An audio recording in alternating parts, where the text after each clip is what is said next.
How are you? How are you? I'm well. I'm so well. Thank you. How are you, dear? Yes, I'm good. I'm good. Are you based in Milan today?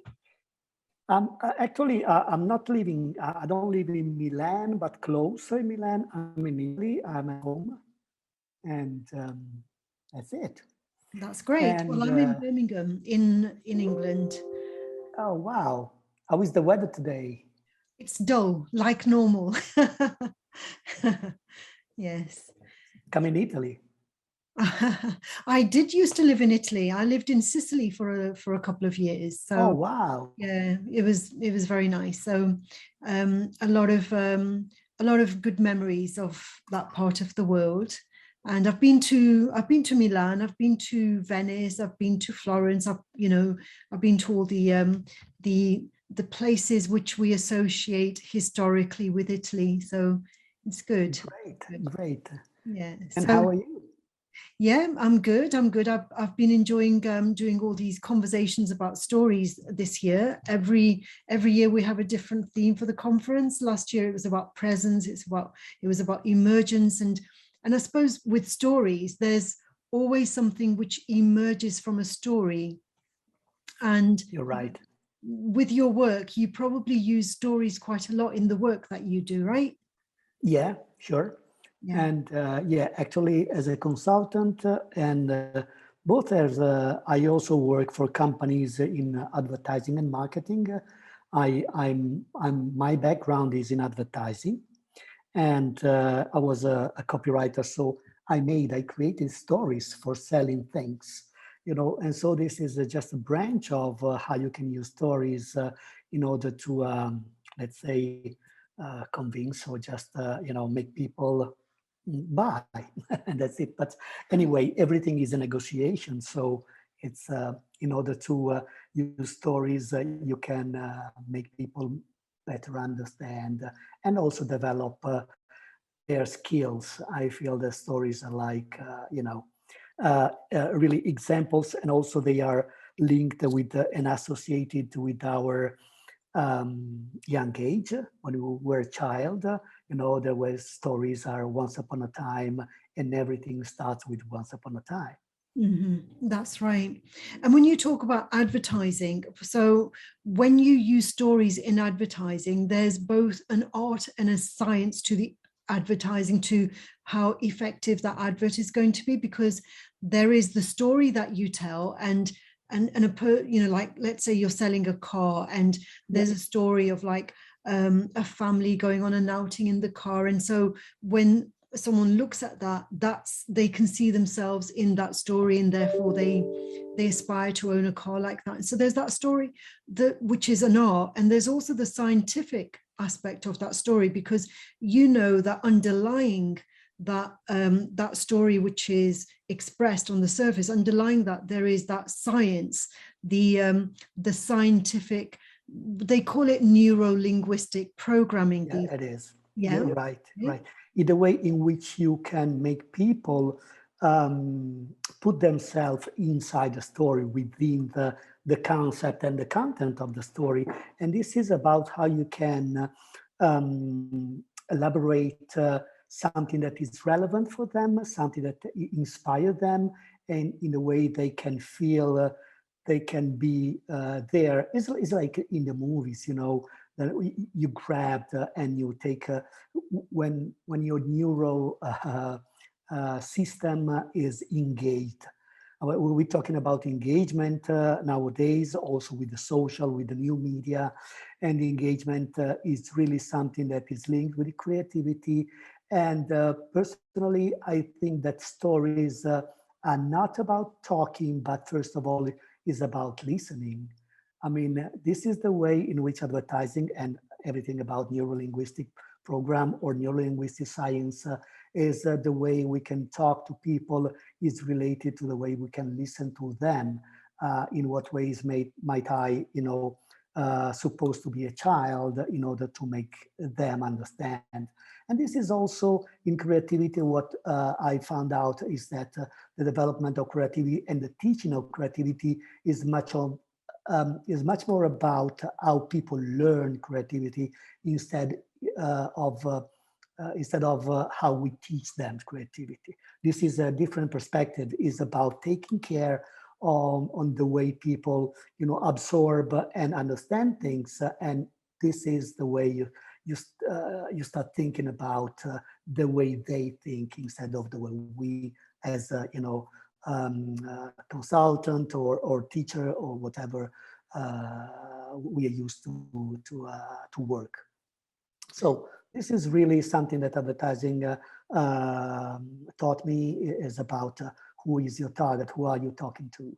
And so this is much more about listening, and everything is about, also creativity is about listening, not only our inner self, but also the environment, the context in which we're moving. I was really 10 minutes ago, I was looking at an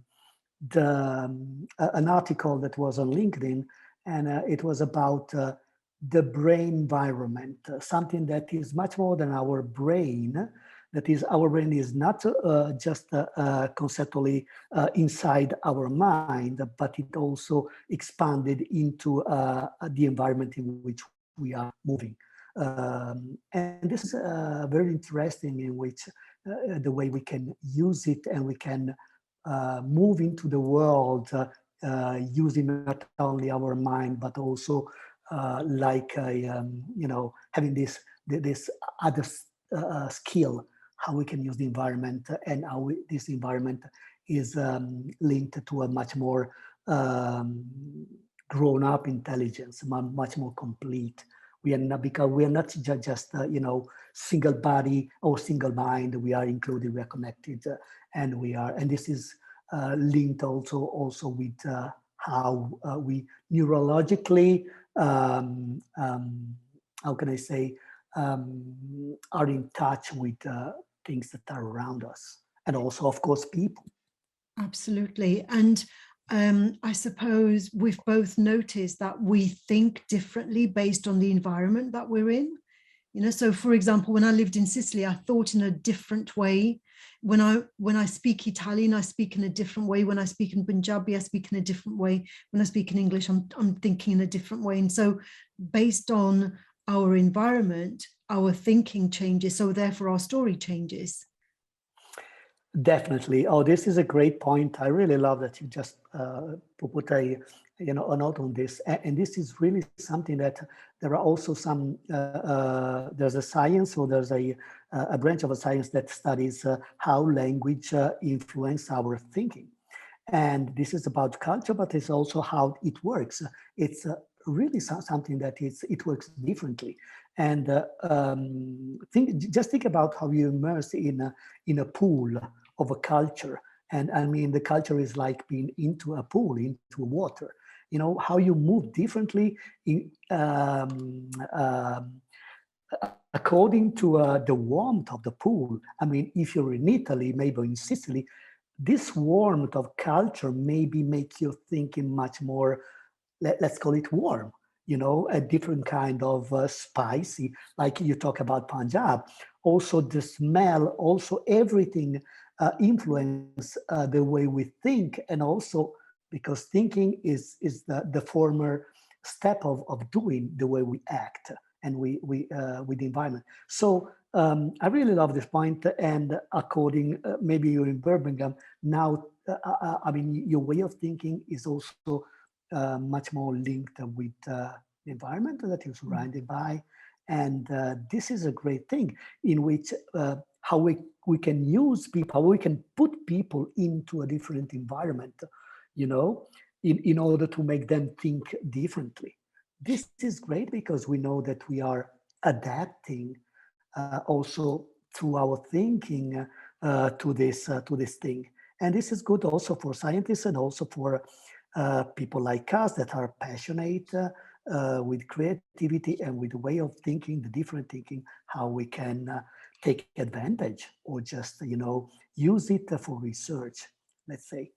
And that is also linked with this concept of identity. So for example, if you say, we haven't met each other personally before, and if I keep talking about being a Londoner, for example, I may be giving you different stories about my life that relate to my life as a Londoner, or if I identify with being a Punjabi, and I might tell you other stories related to my life based on that identity. And so each one of us, we have not just one identity, we can have multiple identities, can't we? That we may Right. relate to. Some people have a work identity and a home identity. Yeah, you're right. I'll just give you my perspective about the last thing that you mentioned. It's about work and home. I worked. I had took a certificate in with Buffalo University in Science of Creativity, and it's the first year of a master program in leadership and creativity. And I made a paper about what I call the cappuccino theory. And the cappuccino theory means why we have got to be different when we work and when we are at home, or just in personal and professional. And the cappuccino theory means that the coffee is the work and the milk is home. You know, just think about also the metaphor of adrenaline, of caffeine, of with work, and of, you know, milk like the mom and the family. And but when, I mean, I think that people are much more like cappuccino when you mix them. I mean, you can't then take out coffee from milk. And this is much more how I feel that it's much more not a work-life balance, much more work-life blend. So the meaning is that I really feel that the more we are ourselves, the more we are a cappuccino, and I mean, with cappuccino also is very typical Italian, you know, delicatesse, and the more we can be creative in both our you know time of life, because you're right, we act differently, we think differently according to when we work or when we are at home or just in our personal life. By the way, if being creative is really the essence of not behaving just creatively, but also feeling something that is like becoming creative, like an habit, like much more like uh, a usual way of living. And this is not related to something that we start being creative, deliberately. We need to make our thinking more creative, practicing and improving creativity like in a gym. By the way, then we become, I mean, this, our neurological system just grab it and make this thing really natural. And this is about training, practicing, and doing, and we just become creative because we are creative, but we need to restore that mood and that state in ourselves. Yes, because there's lots of different aspects to creativity. There's the aspect of creativity which is cognitive. It's the way we think. Right. We talked about that. We think in different languages. We think based on different environments and who we're with. So there's the thinking aspect of it. And then there's the energetic aspect of creativity as well. It's like this essence, the presence, who we are, you know, who are we? And that expression, like say somebody like an artist, for example, an artist who puts their heart and soul into expressing their creativity, whether it's through painting or through writing or through, you know, acting, you know, whatever form of creativity it is, it's like putting their heart and soul into it. And if we go to work and some of us are fortunate that our work is something that we put our heart and life and soul into. And some others, it's a means to an end, you know, like work is not an expression of who they are. Work is not, they don't see it as being a creative expression of their life. And then in those cases, they might behave in a very different way because they're putting on a facade at work. Totally right. I agree with this. Um, by the way, I mean, being creative is also a matter of, if we take care of the context, I mean, a work that doesn't allow ourselves to be, let's say, creative. Coming from advertising, it was a creative work. I know it. By the way, when you work in marketing, maybe is not so creative, less creative, but also creative. Again, if we think about how much creativity can we put in our everyday life, I mean, this is totally. I, I'm trying to figure out not the big C of creativity, but also the small C's that are, like small stones that you follow on your everyday path. And it's up to us in which way we can solve problems. I mean, creativity is a perfect skill to help us to solve problems, everyday problems. Is not how, I mean, if I can change my mind and adapt it to how can I be creative also if I'm working in a mine. I know this is totally absurd maybe. By the way, there are people that can be so creative because, meaning relationship, meaning the way they think, the way help themselves to be creative, to live a better world, a better life in that world. I mean, this is really up to us, and it's something that is nobody. I mean, everybody can achieve it, and everybody can use it as a proper and as a extraordinary way to live better. I mean, this is creativity is about how we can make our life, can make a better quality of life, whatever life we have. Because instead, I mean, there are also privileged people that can be creative and not. Think about what is happening out in Afghanistan or just in Haiti, that we are surrounded by these terrible things and events. By the way, I saw so many creative people. The little girl that was, if you saw that video, that said in a video that she's 15 years old, and she said, "Oh, we will die slowly in the history." And but she said again at the end, she said, "Isn't this ironic?"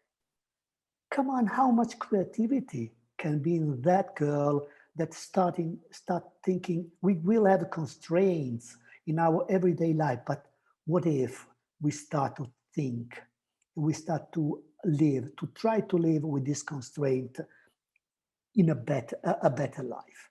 So, I mean, this is the real point about creativity, is about what's the smallest thing that we can do different in order to have a better today. And I Yeah, know that works, but it's everything. I mean, everything is here. You know, everything. absolutely. That's right. It's, our imagination, regardless of where we are, we still have our imagination, and still we can choose what we imagine, right? That definitely. I mean, right. This is a great point. I mean, and it depends. I can't remember if it was Alex Osborne or some of the scholars who studied creativity that said you can use your imagination and use your imagination both in a negative or in a positive way. And it's up to you. If you use your imagination in a negative way, listen, maybe you will see life worse than it is. Not only worse than it can become, but as it is. And again, if you just start to put your energy in trying, and also because creativity needs, I mean, the best creativity just spread when there are constraints, when you don't have enough money, let's say, or when you don't have enough time or enough resources. So that's the real thing, as you said. Definitely is like this, like you said just before. I love it. Thank you. Yes, and that reminds me of like these homeless children in India. Like India, like there are so many homeless children, and they are so resourceful. You know, they have this strong survival. You know, um, and their survival skills are really strong, and they make use of things that they find in the streets. They find ways to sell what they have just simply found in the streets, and making use of them to make musical instruments, and things that people would like. And so that is an example of adversity being Yeah, leading to creative expression. definitely. And why I feel it is so important because they use creativity to play. And just if you can see, take a look at one of these kids and take a look at the one of our kids with, I don't know, PlayStation uh, 100 or just any other video games. I'm not against the video games, of course, that's technology and it's okay. By the way, how much creativity is that now creativity is everything is thrown to digital, and we will miss that kind of creativity that was useful when we just with imagination we start inventing something, creating something to just to play, just to have fun, just to live as kids. And yes, it's incredible how you can do with a box of with a box of matches or everything, or with something that's wasted things, or just with rubbish. I mean, and the real imaginations in I feel that it's can be um, the greatest skill that we need uh, to continue to make our kids learn, and how they can use it um, to create something that doesn't exist. I mean, and although our imagination is linked, and we can say is much more linked with something that we already know, because I mean, I can say that's I agree that with the theory that we don't invent any new things, but just we connect, and we connect, we build on the old things to develop new things. By the way, the black swans, they are real, and this is another chapter of creativity in a way much more cognitive. How can we invent something that is not still in our brain, That's the already? mystery, isn't it? That's the mystery. That's the mystery of creativity, because of course, like we've both studied about creativity for many years, and there's so much that we know about it, but that black swan phenomenon, that's still beyond, there is so much that is beyond our realm of awareness. It is, and I'm fascinated by things that I don't know. And this is the curiosity means that how can just, and my perspective, and I'm privileged because I know that I can use my brain and my thinking in different ways, and how I can grab something from one place, one perspective, one sector of Vidus or whatever, and bring it into another place, transforming it and things. That's why I'm really curious on progress based on just connections and things. And by the black swans for me is something that is uh, totally intriguing, and also like this interview is something we didn't know each other before, but I was so curious in order to what if, what's the meaning of this? I don't know, but the only way is to open my door and to let this guest go into my room, my space, my thinking style. So thanks for this, also for inviting me to this chat and Yeah, to you this see, Paolo, discussion. like a long time ago, I've been doing these conversations for 5 years now. Before this, I used to do speeches, and sometimes I would spend 6 months on a speech, 6 months doing the research, and then I thought, well, that's not very creative because it's taken me so long to write this, write and rehearse this speech, like to deliver at a conference, for example. And I thought, whereas with a conversation, it's much more creative because it's spontaneous. We don't know, we enter into that realm of the unknown, and I'm not wasting time repeating what I've said already. Wow. Yeah. Good. Yeah. This is a growing part of our unknownness. You know, and this is really something like this. If I talk with a friend, or if I repeat the same old words, yeah, it's okay. But how much I'm selfish doing this, because of my, of course, my I can be appreciated, recognized, and rewarded, and blah blah blah, and everything. By the way, what if I can meet a new person each day, like today, you know? Mhm. And being open to this, it's something that it's not so usual, not so usual. And Mhm. this is creativity.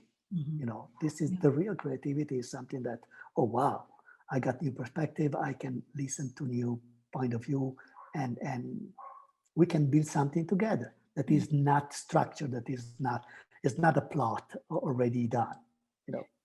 And very often we imagine that we know the other person's story, and we don't. We only there's only aspects of the story that we know. And so it's like, I have my own story, my own worldview. You have your own story, you have your own worldview. And now that we're building a bridge through a conversation, we can explore someone else's worldview, and without making assumptions. Just because I've lived in Italy doesn't mean to say that I know what it's like to be an Italian. I will never know that, because I've not experienced what you've experienced.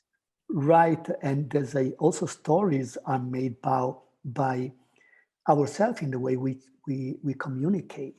And we all, I mean, also, if we just standing, if you just if I don't talk, I will communicate something to you, and to people who will see this, or who will hear this thing.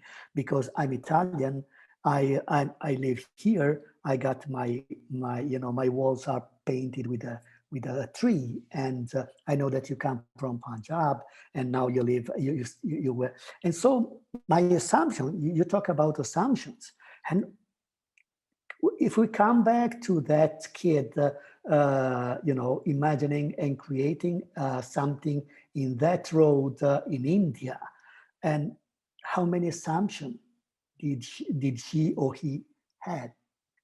So this is about, the real story is about, how can I, stop making assumptions or stereotypes. Mhm. Absolutely. And this is the real meaning, personally, of living the here and the now, is really to be open to listen, because in the listening there is not only the other person, but there is also myself. I'm how can I say, a main character on this stage. In the discussion, there are, I mean, two people that are on the same stage, not one on the stage and the other on the gallery, listening. We are there. We can move, and we can improvise, of course. And this is really discussion. I agree with you that this is a real kind of discovery, made by open people. Well, when we look back at the period of the Renaissance, the Enlightenment, I mean, it was conversations between people who wanted to explore, who wanted to find new, like they were experimenting with new ways of thinking, basically, weren't they? Rather than just accepting the status quo thinking. That's how the period of Enlightenment, that they call it the zeitgeist as well, don't they? The zeitgeist movement. It's like Yeah. Yeah. when there's kind of like a revolution of thought. How does that happen? It doesn't happen in isolation. It happens when people start to talk, and their conversations take on a different tone, I suppose. The conversations take on different meanings because they're talking with people who perhaps don't think exactly like they do, and that kind of sharpens the skills. Yeah, I mean, and you know, I'm just reading something about the tribes, and I feel that tribes are really something that is interesting because in the way they organize themselves and they live and they face adversities or just the events. And if you remember when some a stranger come, you know, stranger comes to the tribe, there's always this kind of behavior. That one is how we can defend, how we can protect the tribe. On the other side is how we can take advantage of something that we still don't know. I mean, the strangers always seen like a different, and with the migrants, we are living this kind of thing nowadays, the kind of a feeling nowadays. By the way, again, what if a new renaissance come from different stories that can be melted? And isn't it incredible how people who are living in different culture, how they can build a real new world because they know different things, because they live different events, because they were immersed in different pools, you know, bringing every color. And it's about connection. It's again about how can we be much more open to surprises and to discoveries and explorations instead of protecting what we already know Yeah. and have, of course. And you see, that's also to do with identities and stereotypes, because if we look at somebody who is a refugee into the country and we put the label refugee onto them, that becomes their identity, and therefore we attach a stereotype to that identity. And whereas if we have a conversation with that person and try to explore their story, like in a sincere way, we would be more enriched than simply generalizing. And I think when people move from one country to another, because they bring a whole host of different experiences, their story can enhance the story of the indigenous people in any country, because as long as it's the connections are made in a way that both can expand their own worldview. You're totally right. And I feel that one of the worst, I can say, thing is fear. We are afraid of inclusion. We're afraid of connection. I mean, and if you feel like a refugee, they're much more afraid of us. And I can imagine what means. I always lived in Italy, moving around for work or for just for love, let's say. But fear is one of, I mean, the worst constraint to creativity and to connection to people, because we are afraid of the different. We're afraid of what we have and what we achieved in the past. We are afraid, of course, is about the fear of the future. But how can we control the future? I mean, we just can't control something that is so. We can't control anything about ourselves, let's say, because life is so incredible and I'd say volatile, you know, Volatile, yeah, volatile. volatile. Yes, and so the thing is that if we could uh, work on our fears, uh, I think that every human can be much more free and creative, and yeah, and the quality of life will be surely better than before. By the way, it's this is also about our nature, and our nature that is much more connected to our lizard brain. So with our ancestor and with the real tribes, uh, it's natural. I mean, fear is natural, and now we got this skill, this weapon that is thinking, that is that can or imagination in which we can, let's say, Well, control or just face our uh, ancestral fears. well, the thing is, you see that fear is an emotion, and yes, of course, emotions are natural. And when we think about leaders, when we think about great leaders, they choose not to express fear. One of the things they choose to express courage instead.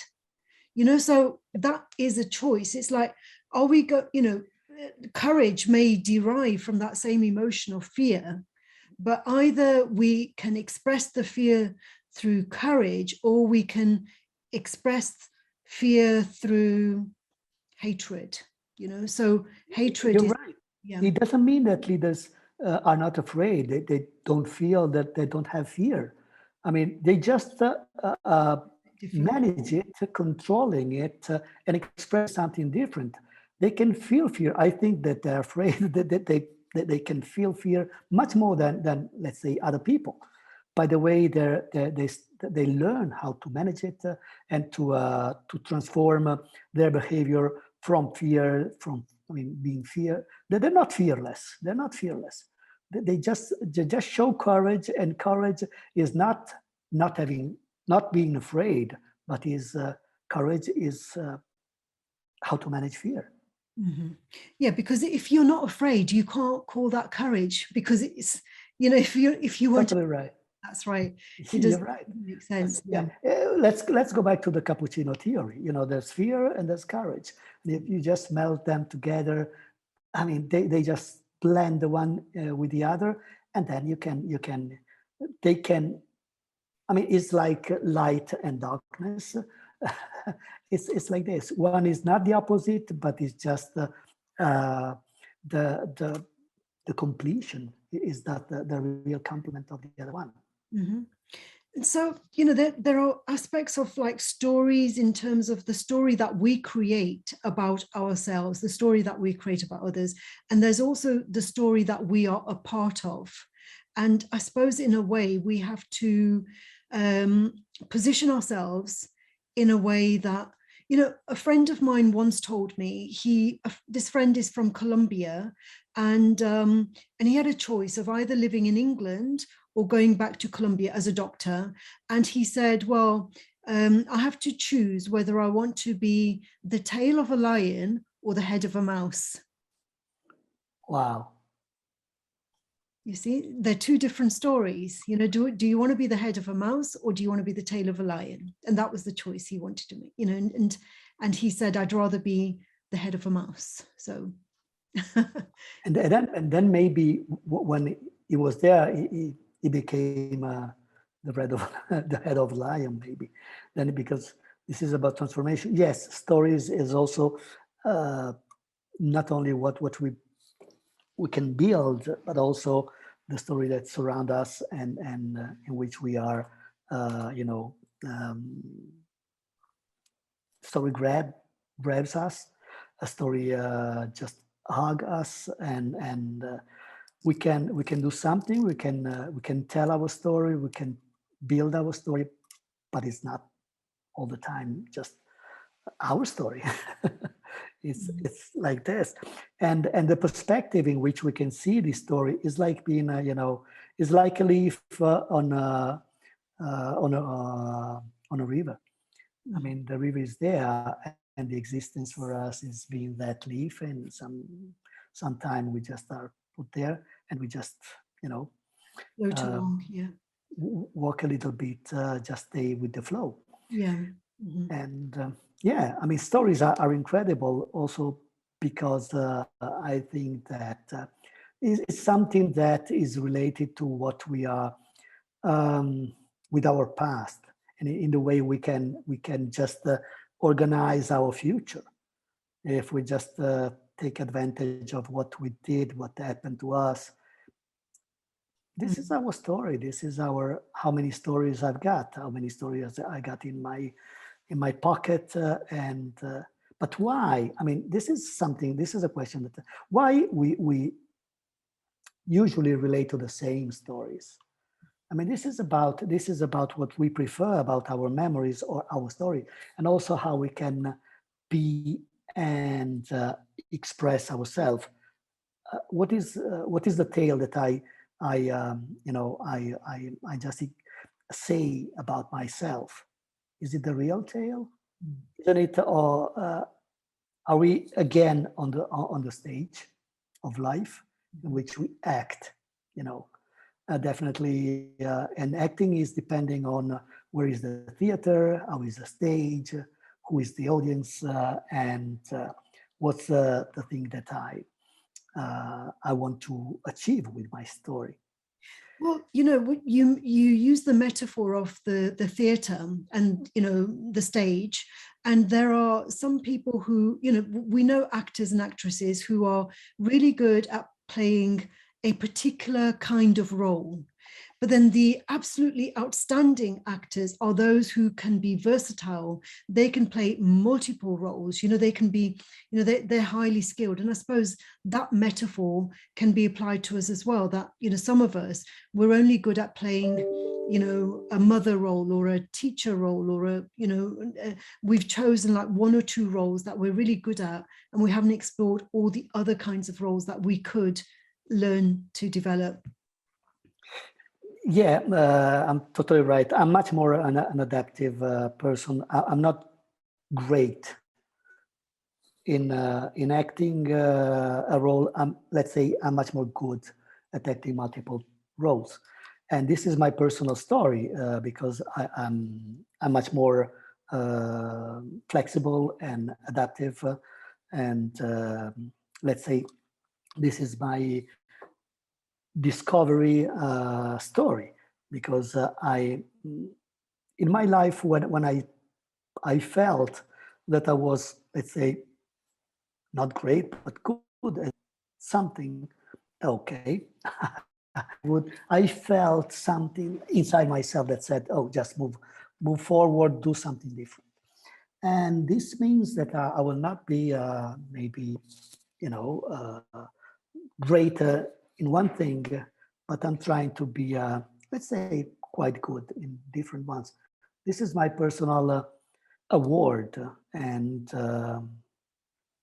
I mean, yeah, I do prefer people who are flexible and adaptable, and I feel better. I mean, my connection, my network of people are much more uh, like this.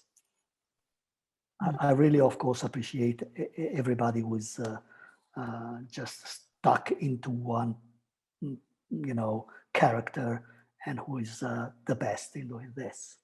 Yeah. That's fascinating because I can't do this. I'm not able to. Yeah, there's so much that we still need to explore in terms of all the different things that we still don't know and that are mysterious, right? You're right, and let me say that the best story is the one in which the stage is still closed. Mm. Mm-hmm. Yeah. And this is where imagination and creativity can lead us. Starting imagining, starting training, starting um, building that future before it has happened. Is still when is not still there. No, The blank and canvas, basically, the blank canvas. yeah, you're right. The black, Uh-huh. yes, the blank canvas, in which there's just the stage is there's just a light there, and you imagine to go and to uh, to act in the next chapter, you know. And yes, this is the part that still resonates to me of creativity in what I still uh, what's what are still missing, Mm. what I'm still missing. Mm-hmm. Yeah, excellent. Wonderful. I've really enjoyed my conversation with you, Paolo. That's It was a pleasure. Really, it was something a new story that we got. Now we can tell. yes. We'll speak with each other again very soon, I hope. Thanks a lot. Thanks a lot, dear. And enjoy your day, and yeah, come back to Italy Yes. whenever. It's Okay. quite hard today, by the way. There are so many stories here to be told. Absolutely. Well, I'll look forward to that. Bye for now. Ciao, ciao. Ciao, grazie. Ciao, ciao.